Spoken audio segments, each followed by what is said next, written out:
महाकुंभ में उमड़ा श्रद्धालुओं का जनसैलाब। श्रद्धालुओं का आंकड़ा पहुंचा 8 करोड़ 26 लाख के पार। महाकुंभ में यूपी पुलिस ने दिखाया सहयोगात्मक रवैया। मुख्य आरक्षी ने बुजुर्ग साधु की करी मदद। वाराणसी में काशी पहुंचे मुख्यमंत्री केशव प्रसाद मौर्य। संविधान गौरव पर की प्रेस कॉन्फ्रेंस। रामपुर में आजम खान पर भड़के विधायक आकाश सक्सेना। कहा संभल दंगे में आजम खान की अहम भूमिका। नमस्कार, स्वागत है आपका आज की खबर में। मैं हूं आपके साथ महिमा शर्मा। बढ़ते हैं उत्तर प्रदेश की बड़ी खबरों की ओर। महाकुंभ 2025 का भव्य शुभारंभ हो चुका है। पूरी दुनिया में महाकुंभ की भव्यता की चर्चा हो रही है। कुंभ मेले में आस्था के अलग अलग रंग देखने को मिल रहे हैं। मेला प्रशासन द्वारा जारी आंकड़े के मुताबिक महाकुंभ 2025 में अब तक 8 करोड़ 26 लाख श्रद्धालुओं ने संगम में आस्था की डुबकी लगाई है। कल तक 8 करोड़ 26 लाख श्रद्धालुओं ने स्नान किया, जबकि 10 लाख से ज्यादा लोग महाकुंभ में कल्पवास कर रहे हैं। महाकुंभ में यूपी पुलिस ने विशेष ट्रेनिंग के तहत बेहतर सहयोग दिखाया। मुख्य आरक्षी सागर पोरवाल ने एक बेहोश बुजुर्ग साधु की मदद कर मानवता का परिचय दिया और उन्हें होश में आने तक वहीं डटे रहे। योगी सरकार की ओर से पुलिसकर्मियों को बिहेवियर ट्रेनिंग दी गई है, जिसके बाद वो श्रद्धालुओं, बुजुर्गों और दिव्यांगों की मदद में तत्पर हैं। इस बार महाकुंभ में पुलिस का सहयोगात्मक रवैया सराहा जा रहा है।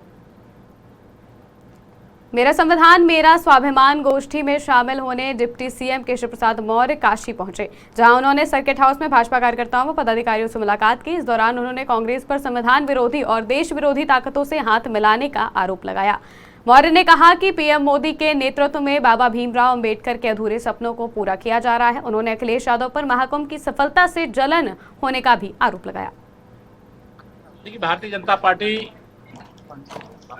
देश को सच से अवगत करा रही, सत्य का सामना करने का जो विरोध कर रहे हैं उनके पास साहस नहीं।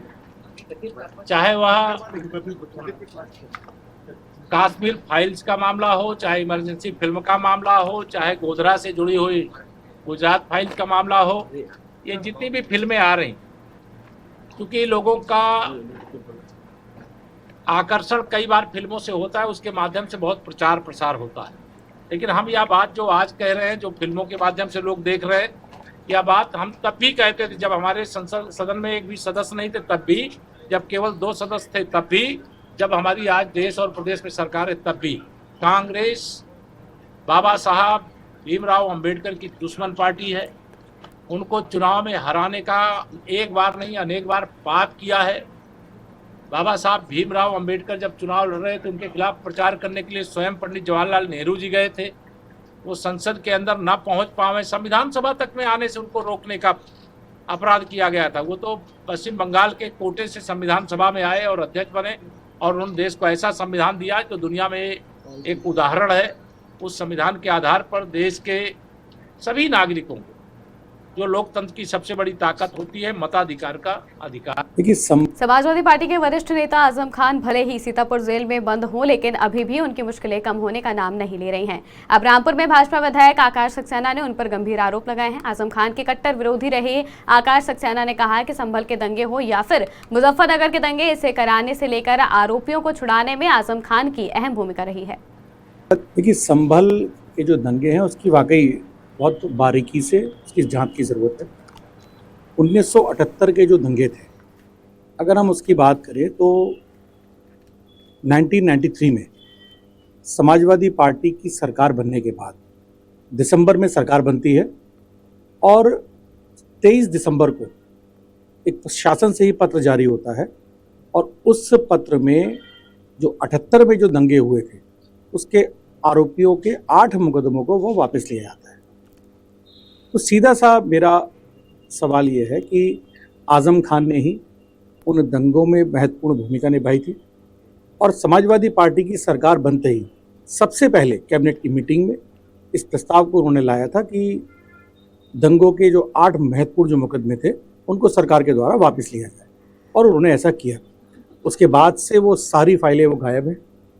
तो ये बहुत गंभीर विषय है और इसमें बारीकी से जब हम जाएंगे तो इस पर आपको देखने को ये मिलेगा कि आजम ने किस तरीके से ये कृत्य किए थे। मेरे लिए बड़ा लखनऊ के बख्शी का तालाब स्थित अस्थि रोड के चौड़ीकरण का शिलान्यास पूजा अर्चना के बाद क्षेत्रीय विधायक योगेश शुक्ला द्वारा किया गया। विधायक ने शिलान्यास कार्यक्रम में आई जनता का धन्यवाद दिया। इस दौरान विधायक ने कहा कि रोड के चौड़ीकरण से लेकर क्षेत्रवासियों को इसका लाभ मिलेगा। ये रोड 3.5 किलोमीटर लंबी, 7 मीटर चौड़ी बनेगी। इस रोड के निर्माण में 7 करोड़ 63 लाख रुपए खर्च किए जाएंगे।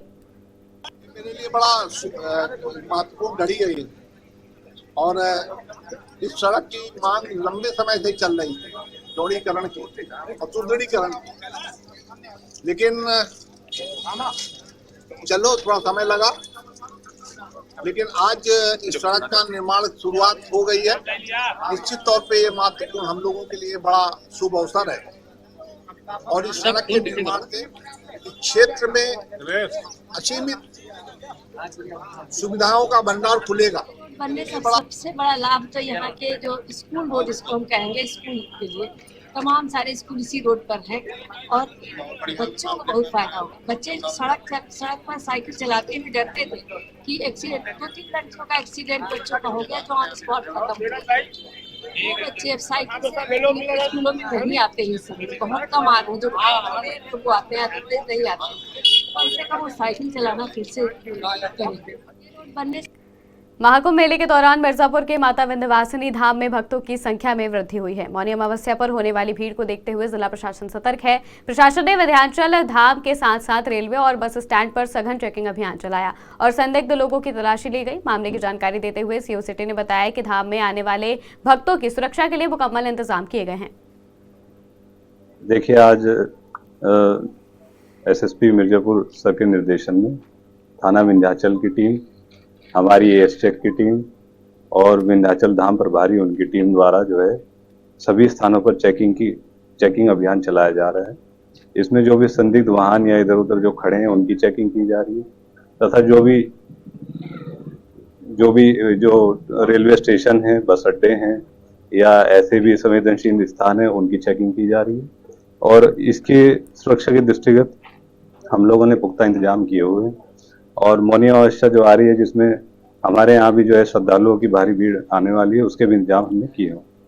देखिए, अभी जैसा फर्रुखाबाद में आयोजित युवा महोत्सव में रिया सिन्हा को मिस फर्रुखाबाद चुना गया। कार्यक्रम में कई जनपदों के प्रतिभागियों ने हिस्सा लिया, जिसमें मुख्य अतिथि डॉक्टर प्रशांत श्रीवास्तव ने युवाओं की प्रतिभा को सराहा और उनके उज्जवल भविष्य की कामना की। मैंने अभी जैसा कि कहा कि एक ऐसा मंच है जो हमारी छुपी हुई प्रतिभाओं को निखारने का काम करता है। हमको खुद नहीं पता कि हमारे फर्रुखाबाद में कितने टैलेंटेड बच्चे हैं जो कि आगे बढ़ के ज़िंदगी अपनी संवार सकते हैं। तो मैं बहुत बधाई देता हूँ फर्रुखाबाद युवा महोत्सव समिति को, जिन्होंने इतना अच्छा एक प्रोग्राम ऑर्गेनाइज किया और इतनी छुपी हुई प्रतिभाओं को miss Farrukhabad, mister Farrukhabad, mister UP, miss UP और जाने कितने भी टैलेंटेड बच्चे जो थे जिनका प्रतिभा निखर के सामने। शुक्रवार को आरटीओ ऑफिस में जब हम आज एसएसपी कार्यालय झांसी में एक सिपाही और दरोगा के बीच जमकर मारपीट हो गई। कार्यालय में मजमाल जमा हो गया। मौके पर मौजूद पुलिसकर्मियों ने बीच बचाव कर किसी तरह झगड़े को खत्म कराया। सोशल मीडिया पर सब इंस्पेक्टर संदीप यादव और कांस्टेबल अनुज कुमार के बीच मारपीट का ये वीडियो वायरल है। आज पुलिस कार्यालय में एक सब इंस्पेक्टर और एक कांस्टेबल में वाद विवाद की सूचना मिली। इसके बारे में जानकारी की गई तो ये जानकारी मिली कि सब इंस्पेक्टर संदीप यादव और constable Anuj Kumar, sub inspector Sandeep Yadav की नियुक्ति वर्तमान में जीआरपी महोबा में है और कांस्टेबल अनुज कुमार रीडर कार्यालय झांसी में नियुक्त हैं। ये दोनों ही आपस में पड़ोसी हैं और पुलिस लाइन के इनके जो कॉलोनी है इसमें आपस में ये पड़ोसी हैं, एक दूसरे को पहले से जानते हैं। सब इंस्पेक्टर संदीप यादव की पत्नी महिला आरक्षी हैं जो जनपद झांसी में ही नियुक्त हैं। शहर क्षेत्र में इनकी नियुक्ति का समय पूरा होने पर इनकी पोस्टिंग देहात क्षेत्र में की गई थी, जिसके क्रम में सब इंस्पेक्टर संदीप यादव लगातार प्रयास कर रहे थे कि पुनः इनकी पोस्टिंग शहर क्षेत्र में हो जाए। सहारनपुर में नकाबपोश बदमाशों द्वारा एक बाइक सवार दंपति पर फायरिंग करने का मामला सामने आया है। दरअसल युवक अपनी पत्नी को दवाई दिलाने के लिए जा रहा था, तभी बाइक सवार बदमाशों ने उन पर फायरिंग कर दी। फिलहाल दोनों पति पत्नी बच गए हैं, लेकिन नकाबपोश बदमाश फरार हो गए हैं। सूचना पर पहुंची पुलिस जांच पड़ताल में जुटी है।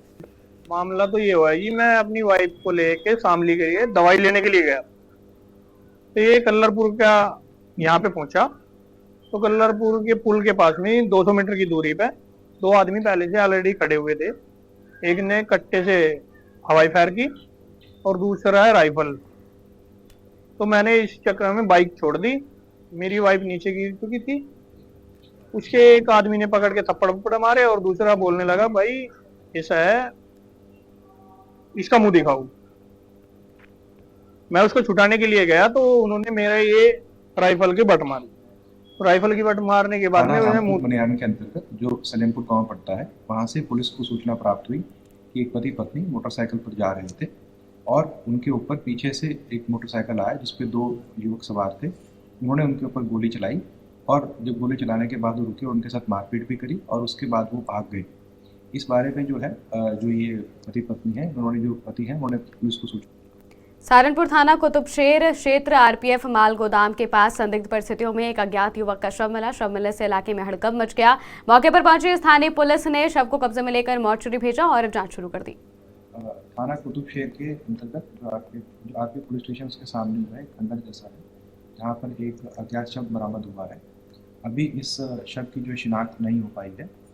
पुलिस देखने में ये मजदूर किस्म का आदमी लग रहा है और इसकी पहचान कराने के लिए सभी सोशल मीडिया के थ्रू और इसका जो है फोटो फ्लैश कर दिया गया है और इसका मृत्यु का कारण भी पता नहीं चल पाया। इसकी बॉडी बदायूं में डिलीवरी के दौरान सैफई मेडिकल कॉलेज में एक महिला की मौत हो गई। शव घर पहुंचने पर मायके पक्ष ने ससुराल वालों पर सही इलाज न कराने का आरोप लगाते हुए बवाल किया। बहस के दौरान ससुराल वालों ने महिला के ताऊ की पिटाई कर दी, जिससे उनकी भी मौत हो गई। पुलिस ने दोनों शव कब्जे में लेकर पोस्टमार्टम के लिए भेजे हैं और जाँच शुरू कर दी। ये साहब हम लोग जो है ये लड़की से पूरी भर्ती थी, वहाँ ख़त्म भी सैफई और हम लोगों को जब सुनने को मिली तो हम लोग वहाँ गए।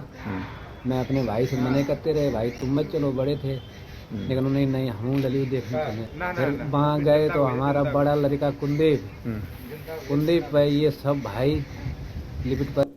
किस बात पर लिपिट?